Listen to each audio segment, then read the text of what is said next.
Règlement de compte, fusillade, raquettes, incendie criminel. Le quartier des Moulins à Nice a longtemps vécu au rythme du narcotrafic. Depuis un an, la mairie et les bailleurs sociaux tentent de restaurer l'ordre dans cette cité de 8000 habitants.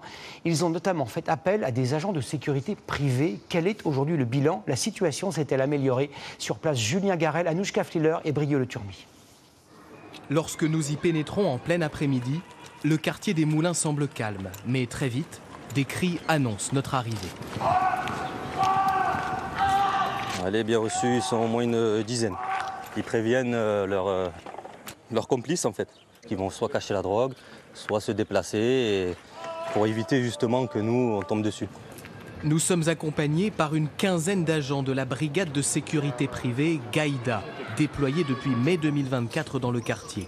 Leur principal objectif, endiguer les troubles et les dégradations liées au trafic de stupéfiants. Regardez, vous avez les tarifs juste ici. Et plus loin, il y a le point de deal en fait. Cette brigade est financée aux 2/3 par les bailleurs sociaux, 1/3 revenant à la charge de la mairie. Ces gardes résidentiels sont équipés d'armes de catégorie D, matraques télescopiques et gaz lacrymogènes. Sur la voie publique, ils ne peuvent qu'occuper le terrain et créer du lien avec les habitants. Bonjour monsieur, vous allez bien? Ça va? Vous habitez au quartier? Bon, je ne vous embête pas plus. Merci à vous. Allez, au revoir. Aujourd'hui, leur présence rassure. Il y a plus de gens, il y a plus de sécurité, on va dire, plus qu'avant. Il y en a un bon nombre, une vingtaine au moins. Tu es bien surveillé. Ça rassure, oui. Mais cette brigade change-t-elle vraiment les choses? Il y a un an, nous l'avions suivi à l'intérieur de ces immeubles d'habitation.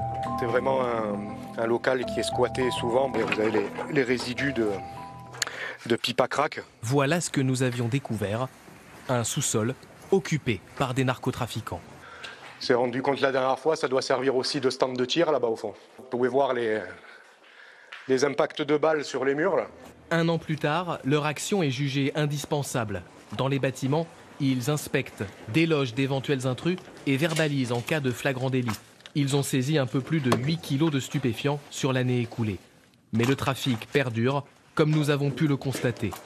Dans ce hall, des sacs de marchandises fraîchement écoulés. Vous voyez un peu même de la matière encore. Ça, c'est de la résine de cannabis.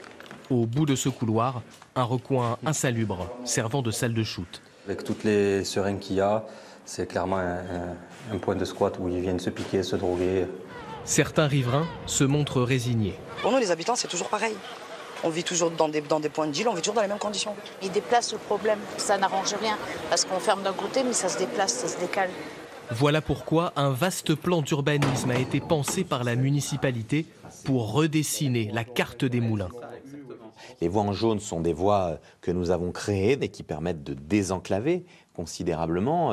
Plus il y a de passages, plus il y a de vie, plus évidemment les trafics sont compliqués. Symbole de ce réaménagement urbain, la destruction en octobre dernier des bâtiments qui abritaient le principal point de deal du quartier. Le fait d'avoir démoli les bâtiments, ça a libéré l'espace. Du coup, tous les individus qui se regroupaient là n'ont plus cette possibilité de se cacher. D'autres destructions suivront pour laisser place à des immeubles plus modernes.